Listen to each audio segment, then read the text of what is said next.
السلام علیکم ورحمۃ اللہ وبرکاتہ۔ رمضان المبارک کا 14واں روزہ اور رمضان کی 14ویں کا چاند آ گیا۔ سبحان اللہ۔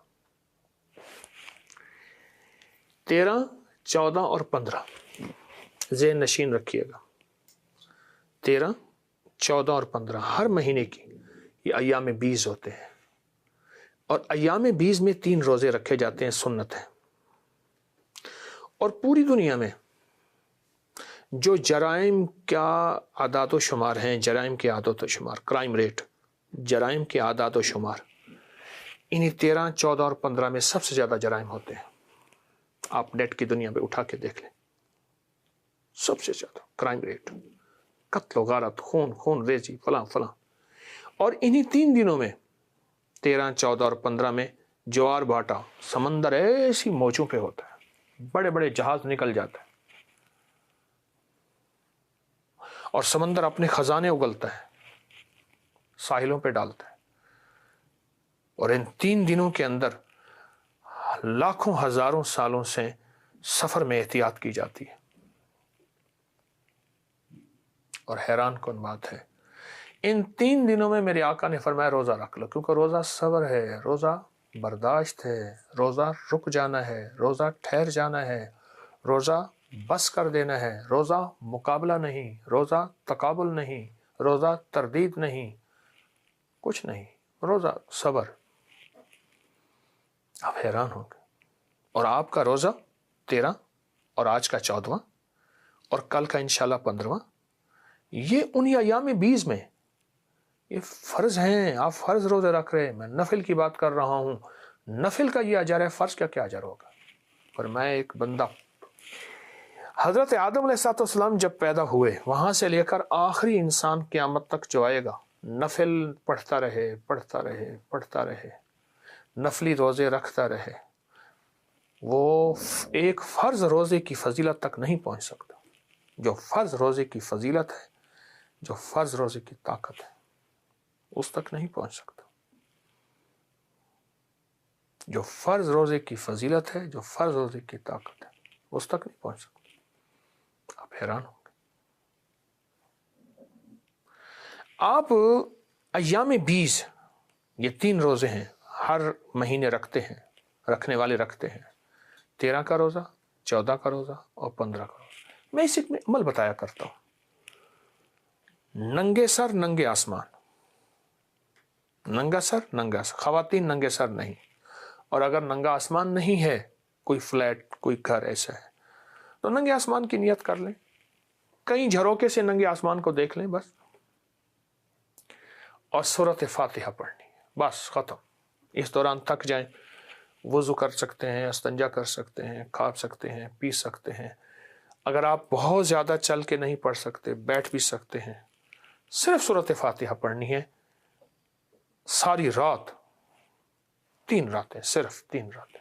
مقدر بخت اور تقدیر کے فیصلے ہو جاتے ہیں، نصیبوں کے فیصلے ہو جاتے ہیں، راحتوں کے فیصلے ہو جاتے ہیں، برکتوں کے فیصلے ہو جاتے ہیں، عافیتیں عرش الہی سے آتی ہیں اور جھولیاں بھر جاتی ہیں۔ صرف 3 راتوں کا عمل ہے یہ میرا، میں بتا رہا ہوں مسلسل، ایام 20 کا۔ اور رمضان تو فرض ہے، روزے وہی 3 ہیں جو آپ روزے رمضان کے رکھیں گے تو ویسے ہی، بس صرف راتوں میں سورۃ فاتحہ پڑھنی ہے، چلتے ہوئے صرف سورۃ فاتحہ، پوری سورۃ فاتحہ آمین کے ساتھ۔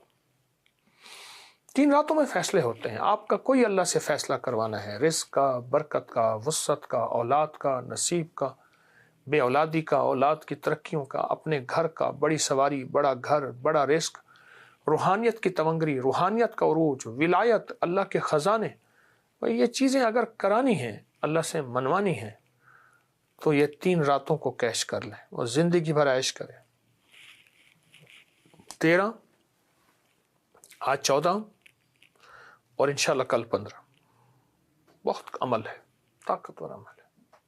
رمضان کے بعد ایام 20 کے روزے رکھ کے بھی، لیکن جو عمل رمضان میں اگر شروع کریں گے، اس کی برکت سارا سال رہے گی، اس کی برکت نسلوں میں رہے گی، اس کی برکت ہڈیوں میں رہے گی، اس کی برکت خون میں رہے گی، اس کی برکت آنکھوں میں رہے گی، اور اس کی برکت کانوں میں رہے گی، اس کی برکت لبوں میں رہے گی، اور اس کی برکتیں قبروں تک جائیں گی، موت تک جائیں گی۔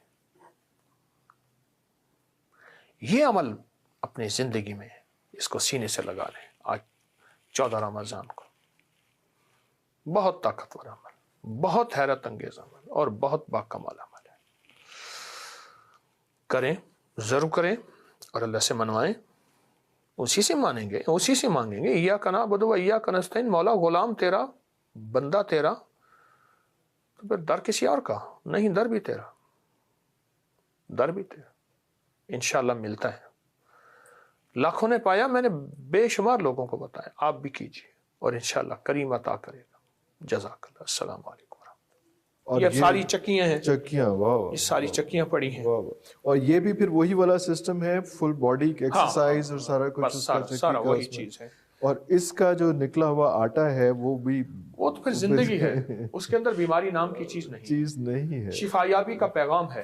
اصل میں وہ چکی نہیں چل رہی، جی جی، اصل میں وہ آپ ایک اور چیز دیکھیں، چکی ہمیشہ اینٹی کلاک چلتی ہے، جی جی جی جی جی، دائیں جی، اور پوری دنیا میں شفایابی کے راز ہمیشہ اینٹی کلاک ہوتے اینٹی کلاک وائز، ہیں۔ یہ کلاک ہے، یہ کلاک وائز ہے، ہاں جی ہاں جی، اینٹی کلاک، اور ہمیشہ سنت زندگی اینٹی کلاک، یہ اینٹی کلاک دائیں طرف سے، دائیں طرف سے۔ اس میں بڑے راز ہیں۔ سائنس نے اسے اینٹی کلاک کہہ دیا، ہم اسے دائیں راستہ کہتے ہیں، دائیں طرف کہتے ہیں، اور اس میں صحت یابی کے راز، شفا یابی کے راز، حفاظت کے نظام، حادثات سے حفاظت اور تحفظ۔ خانہ کعبہ کا طواف بھی جو ہے اینٹی کلاک وائز ہے، اس میں اینٹی کلاک وائز ہے پورا نظام یہی۔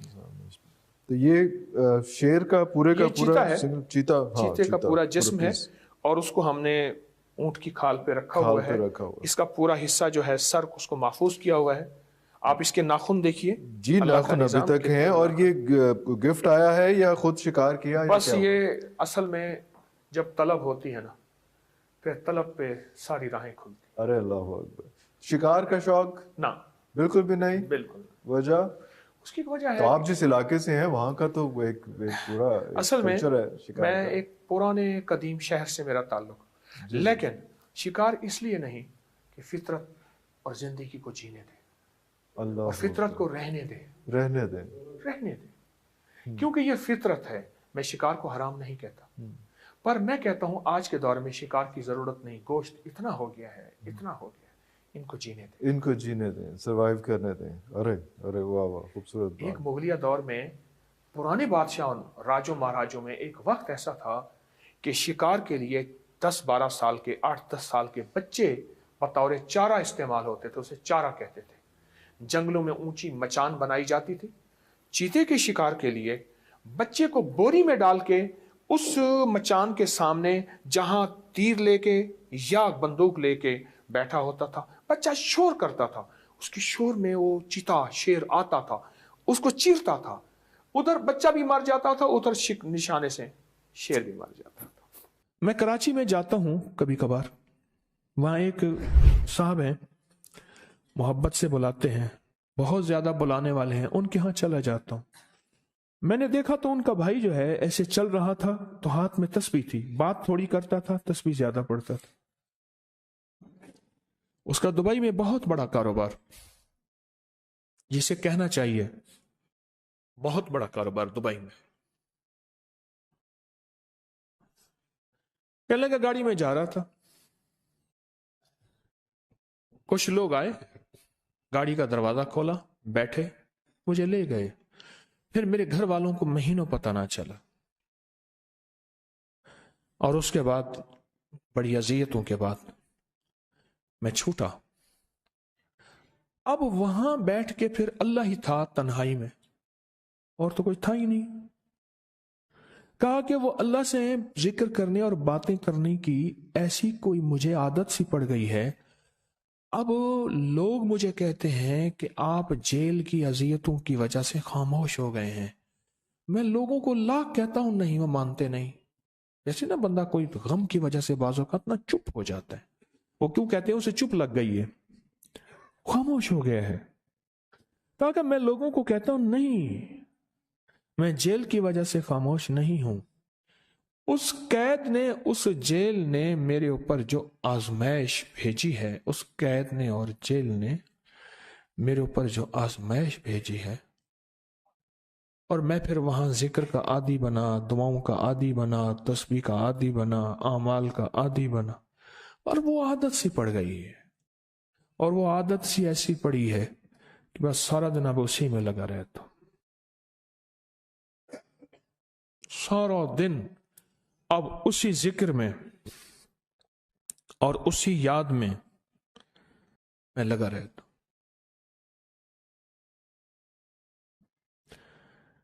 کہیں ایسا نہ ہو ہم بھی اگر ذکر سے غافل ہوئے، تسبیح سے غافل ہوئے، خدا نہ خواستہ ایسی آزمائش آ جائے اور پھر ہم ذکر اور تسبیح اور اعمال کے عادی بن جائیں، اللہ سے عافیت مانگے۔ اور اگر ہماری زبانوں پہ تسبیح ذکر آ گیا ہے عافیت کے دنوں میں، تو سمجھ لیں یہ اس کی عطا ہے، یہ اس کی نعمت ہے، یہ اس کی کریمی ہے، یہ اس کا فضل ہے۔ اس نے بہت بڑی آزمائش سے پہلے ہمارے اوپر اتنا کرم کر دیا، اس کا بہت بڑا کرم ہے۔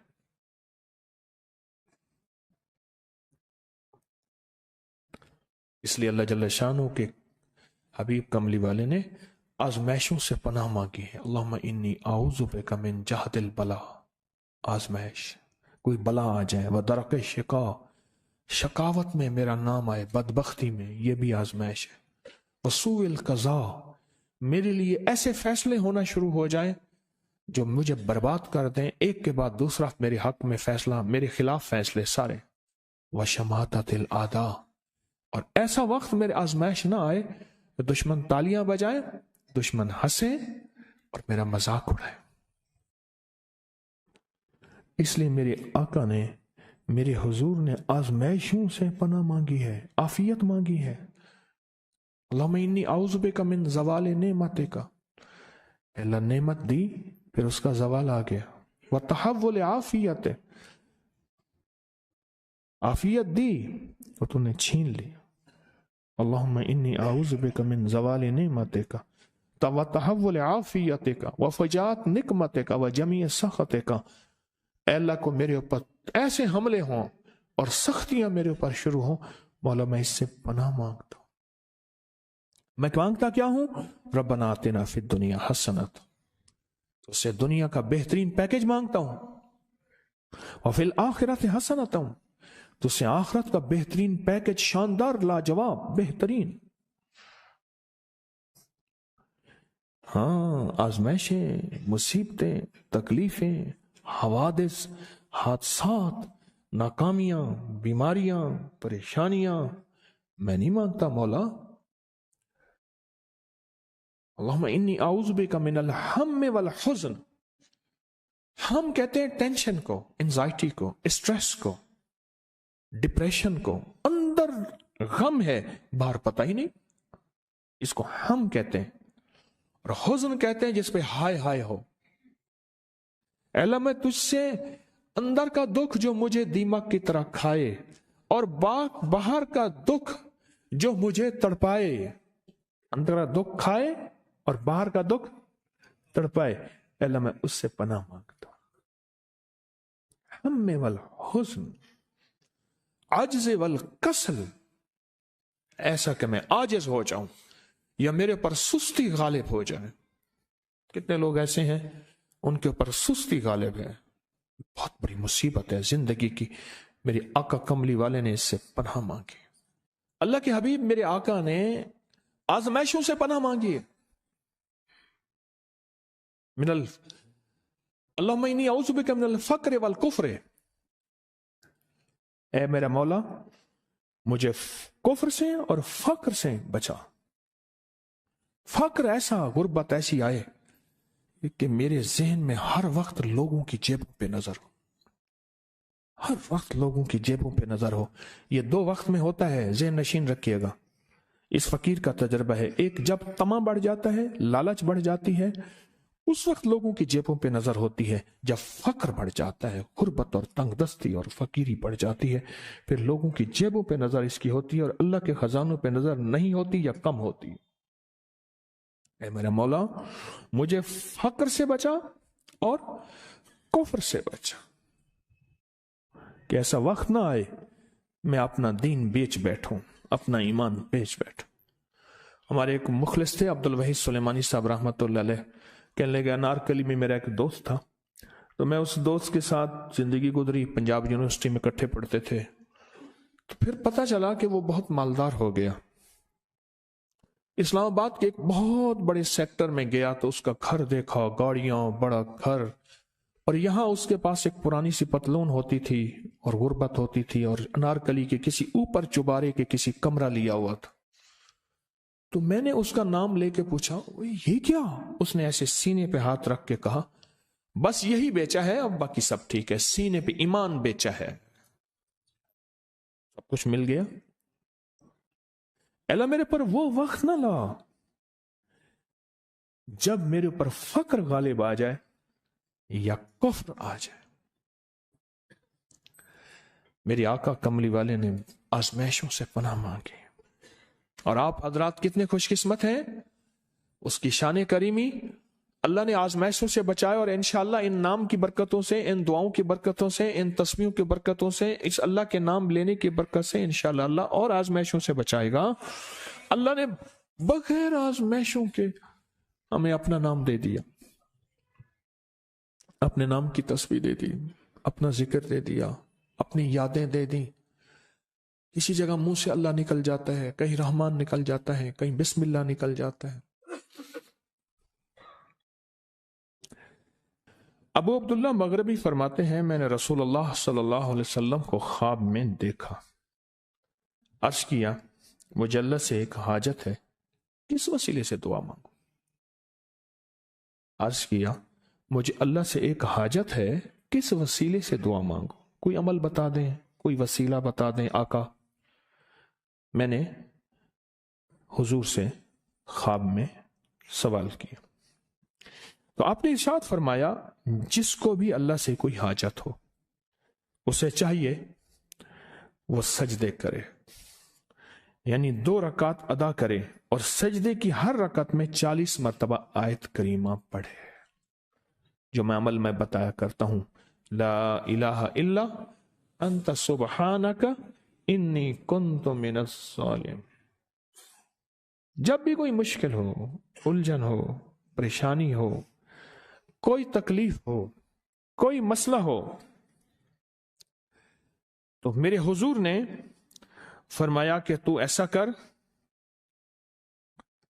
تو ایسا کر، تو کیا کر، تو نفل پڑھ، ہر رکعت میں سبحان ربی الاعلیٰ کے بعد 40 مرتبہ آیت کریمہ پڑھ، اور پڑھ ایسے ڈوب ڈوب کے، مانگ مانگ کے، گڑ گڑا کے، بھیکاری محتاج سائل اور منگتا بن کے پڑھ۔